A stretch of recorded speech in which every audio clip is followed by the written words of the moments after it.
What you call a Joe cell as such, if you call it that, I didn't call it that, other people have, but the Joe cell with round rings, that thing has been built off the universe and the planets. No, I didn't do it in the first place that way. I found out it lines up 100% to exactly that. Because I can draw your atom and I can draw your planets around the sun on a piece of paper as they are and just put a couple of lines on those and you end up with a Joe cell. The Joe cell is the name given to a special type of hydrogen fuel cell. This fuel cell is said to allow any combustion engine on the planet to run on water. In '92 we bought a V8 Rover from the wreckers. Petrol at that stage was 42 cents a litre. Government always tells the truth. They said the petrol never ever exceed 42 cents a litre. 1 week later, after we had the car on the road, it had hit 53 and rising quickly. I just went, grabbed this stainless steel from the scrapyards, threw it all together in some weird order. I don't even know why, how or anything. On a Friday afternoon, which was my son's birthday, the 9th of October, I threw it onto a car. This was on the Rover, this cell. Now I didn't hook it up to the carburetor, to the intake. I don't even know why I put it where I put it. But it ended up going, hooking up plain straight water through these neutral plates onto heat exchange on the 79 Rover SD 13500, not fuel injected, just carburetor. Disconnected all the fuel lines, all the fuel, everything else. Disconnected them, not left them on, pulled them all off. Hit the key, damn thing run. The Joe cell is claimed to function something like this. It starts with the water. Tap water goes into a conditioning tub. A series of magnetic plates with electrical current negatively charge the water over a period of hours. This negatively charged water goes into the cell. To tune it in, electric current is applied for a short period. Inside the cell, stainless tubes which are positioned in strict relation to the golden mean ratio receive an oscillating DC current. By tweaking this combination, a frequency is created that allows the water to break into its two parts easily. The hydrogen is fed directly into the carburetor, replacing the petrol. If it works, the Joe cell is a standalone onboard energy device. It's claimed to get about 100 kilometres per cup. Well, the whole idea behind hydrogen fuels is basically a version of that, but the fact is that it takes a lot of energy to separate oxygen and hydrogen in order to break up water molecules. You need to put in a lot of energy to break the bonds so that when you burn hydrogen again, it liberates a lot of energy and becomes water again. You got the taco there? We put the cell together and put it on his Rover, and lo and behold, it continued to running after we turned the fuel off. So we looked at each other and said, righto, where's the candid camera? Because it just couldn't be this simple.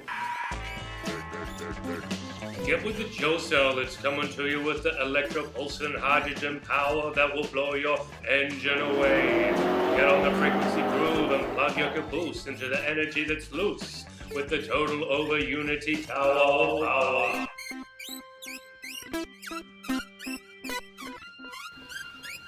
I'd never done a day's science. I don't know anything about hydrogen, oxygen gas as such. Don't know about Ewell Brown, anybody like that. Never knew anything about anything as such.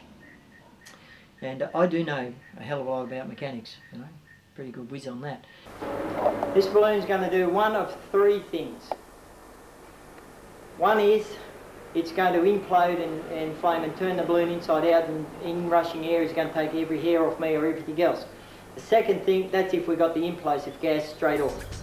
Just for fun, we got these bubbles that trickle over down here. They're on there.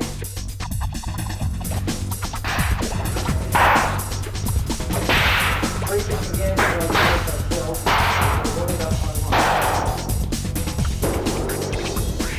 that had a yellow flame to it. The blue fragmented, and we've got a frequency in it which is hydrogen. That's a low negative wave. This is power on. This is dead, straight, plain water.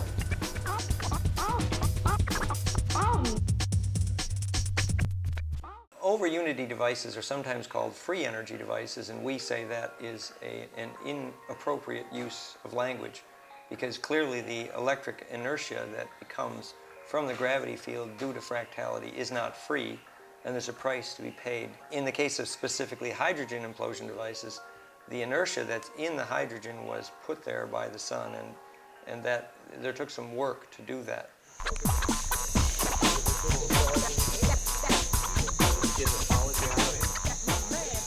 Yeah. If you have that above the water in that cell, she will only suck up any water or splashes to that. Okay? But there's a different thing happens if you put charge to that. We disconnected all the means of petrol getting into the carburetor. Yeah. There's no petrol getting the carburetor, there's no return carby to the tank. That was disconnected. We run it completely dry. We purged the bowl of the carburetor with negatively charged water. We actually poured water into the float chamber of the carburetor and cleaned it out. We give it a long time to really clean it out, make sure it wouldn't fire.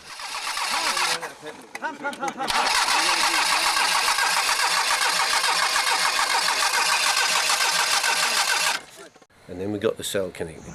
Tell me what happens if you retard the timing. Well, what's the difference between my water and your water? It's charged. Go and get your water and stuff on there where you planted the foot, you lost it. Phil, your best water, mate. What's lubrication in your foot? That's what I got, and he said it was wrong. That works its charge in the opposite damn direction because all the... You said the positive is on the inside. No, but what I'm saying is this cable is supposed to be up here. No, this is the best little pocket water, huh? Yeah, it's a new hole. And they're normally set on top dead centre, but we took it to not with this. It's going to change the frequency in that block.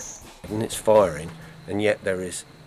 It defies all logic, because the water, there's no water, there's no hydrogen, there's no oxygen going in. It is creating another form of energy that can't be explained scientifically as we know science. Okay, that normally occurs 180 degrees and they'll still fire. Put the spark plugs back to sun and you're still running the car. But it did fire 180. No. I don't want nobody else touching the car. Alright. Does that make sense? Yeah. We in neutral? Yeah. Joe is very sincere. He's very mechanically intuitive. He's not educated in a formal sense, but he has evolved his mechanical intuitions. From his perspective, he's assembling what he calls an octahedral magnetic field, which I would call phase conjugate. So the opposing conic approaches of magnetic flux lines creates a kind of conic center, what I call phase conjugate or implosive. So I have been teaching about how capacitors can phase conjugate, for example, how an egg makes life. He has done that magnetically.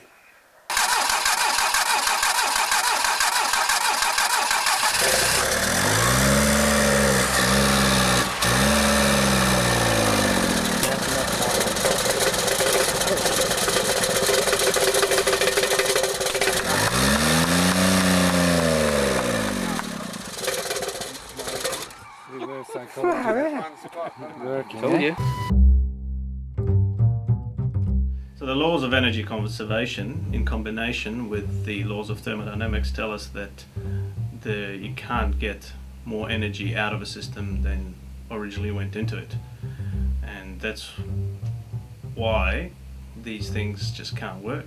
It really doesn't make sense to me that this stuff could work. If you think about the water-powered car, for example, if you're splitting hydrogen and oxygen, burning it and getting water out the other end, you could make a closed loop where the water comes back into the system, and if you're getting more energy out than you put in, the thing will just run forever once you get it started.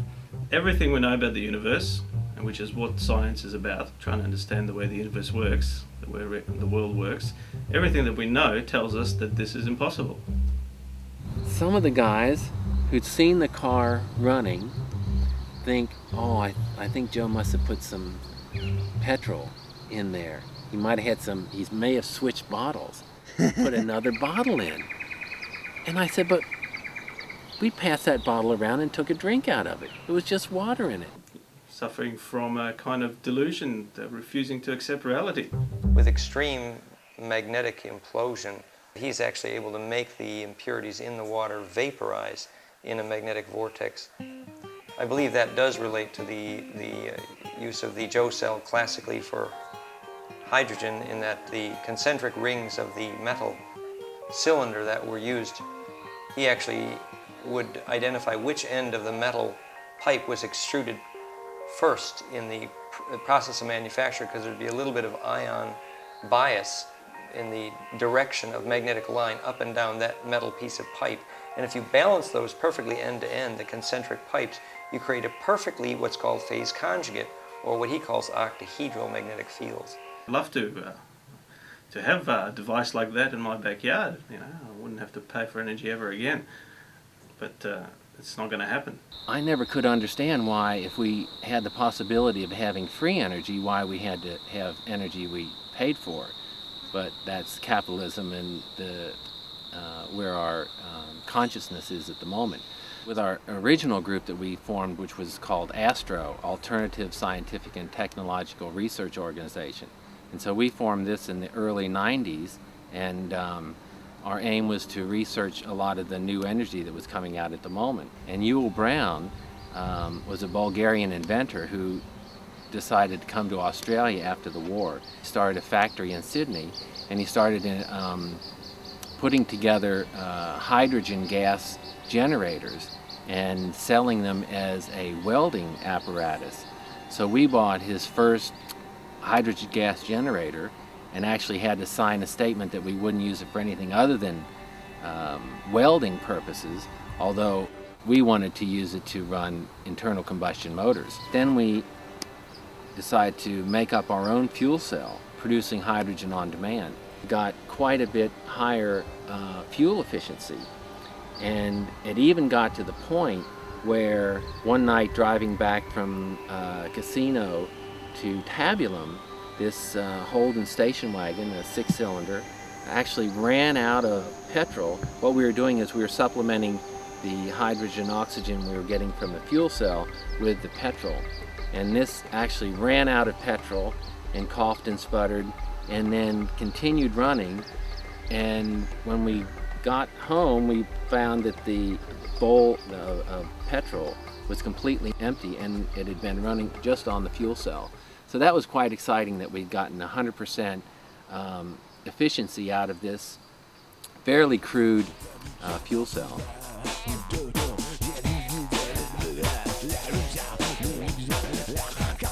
What happened after that was we started telling friends about it, and they started to have some success. Everyone started talking, and it seemed to get, everyone was getting excited about these fuel cells.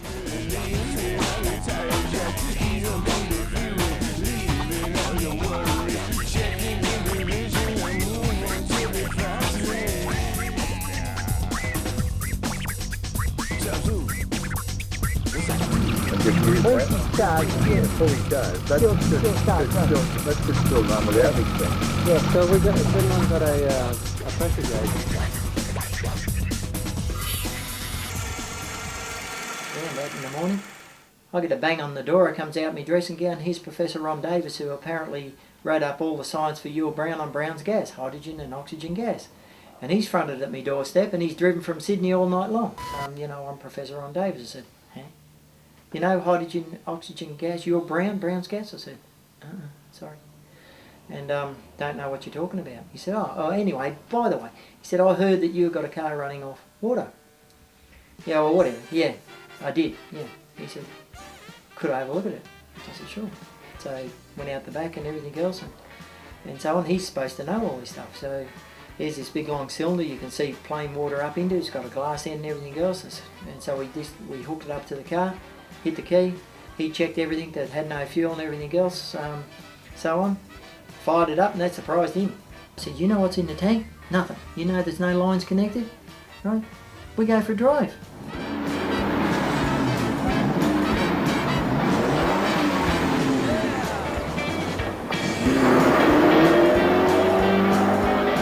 So what we're doing too, mate, we're pushing 7,000 revs instantly straight out without any hesitation, and we're pushing all of us. Yeah, well, and the three car. of us. Yeah, three of us and the car. We're pushing 7,000 revs out in flaming third gear. Yeah. We weren't able to do that before. We even took one up to the Nimbin Aquarius Festival, the 25th anniversary, and showed this Holden station wagon with a fuel cell in it. And to my surprise, quite a few people got angry because they said, why should you be able to ride around with this fuel cell and we still have to use petrol from a service station?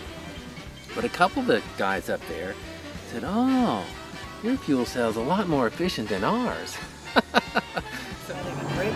You know, you're not bow bouncing, you're not losing out, That's correct. Then what's he do? He wants to steal the car. Other fellow wants to take the cell. Fellas come everywhere from then on, you know? Just everywhere. And people come to me and say, oh yeah, you know, you got it for nothing. Give it to the world. I said, well, okay, I'll give it to you. Is that right? You want me to give it to you? Are you going to give it to the next person? It's plain water straight out of a creek off a hill. It has the neutral plates. It has positive outside, negative underneath, as we see. I now turn on the battery charger, and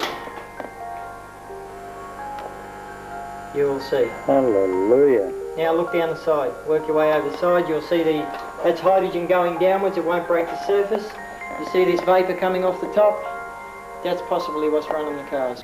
Whoever the guy is, Joe, never put one side up, never wrote any single thing, never gave one person any permission, any time, ever, to write anything about him. I didn't do it for making money off. Never charged anybody for any of it yet. Barry Hilton, Ian Haken, still selling things now on me for years, wrote books on me and everything, got the information wrong. The Joe cell, as used by its creator, takes quite a tangent from logic. Rather than feeding the hydrogen into the carburetor, the pipe is stopped at the end and inserted into a piece of plastic tube. The engine is tuned into the Joe cell frequency, allowing it to run on a universal power some call 0-point energy. However, the scientific community call it pure fantasy, and never the twain shall meet. What we're doing is setting up a frequency generator. This thing here seems to output something what tunes in the vehicle and makes it run.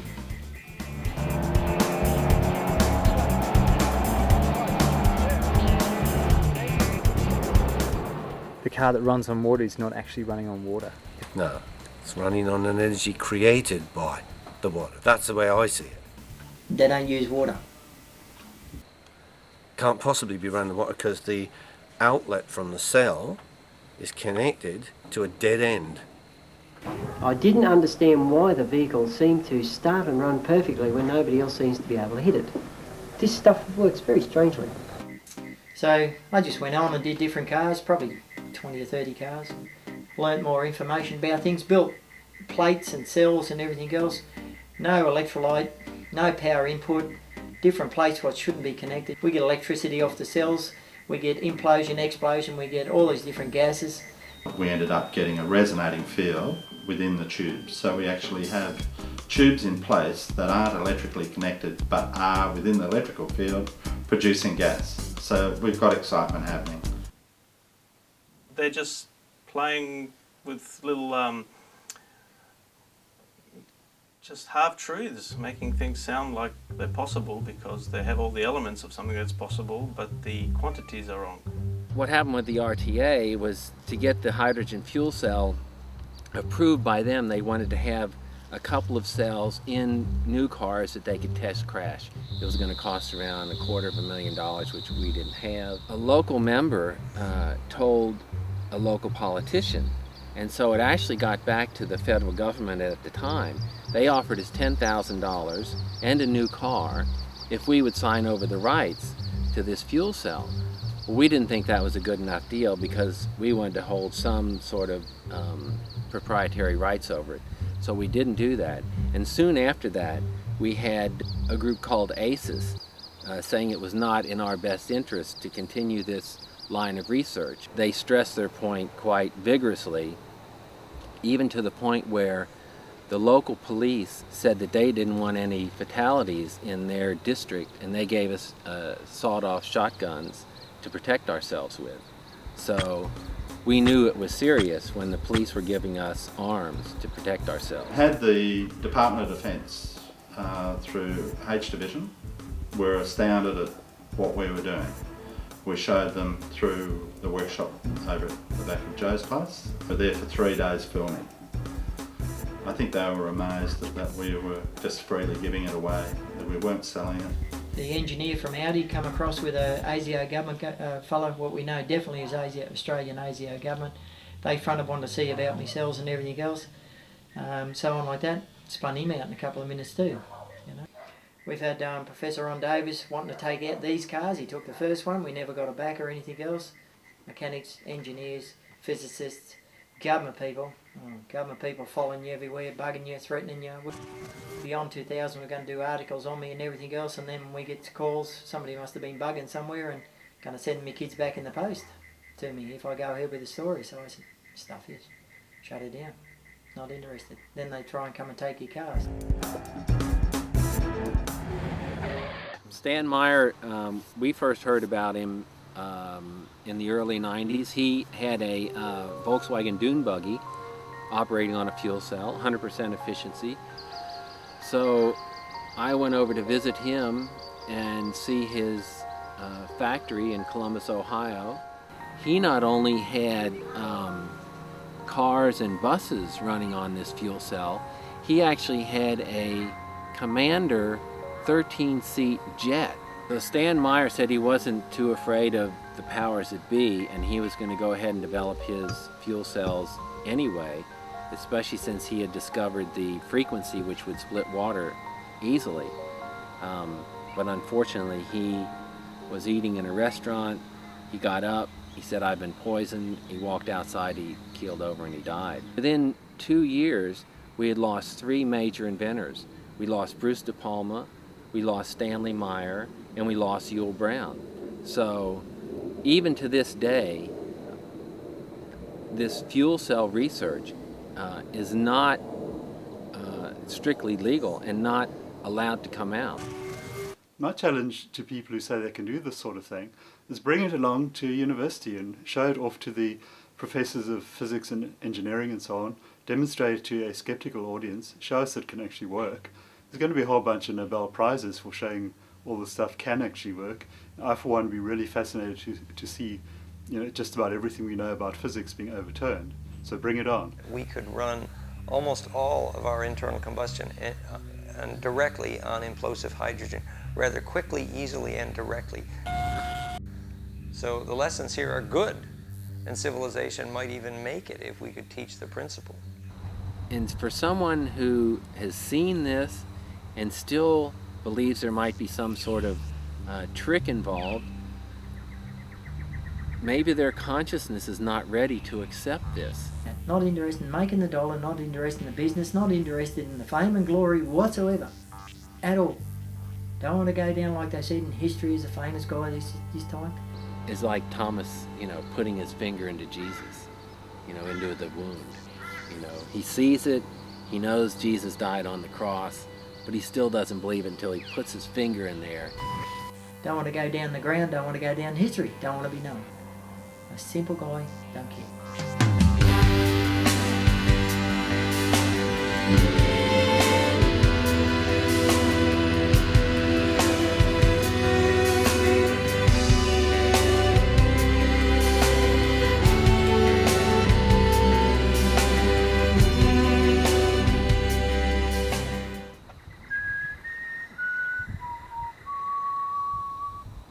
Are you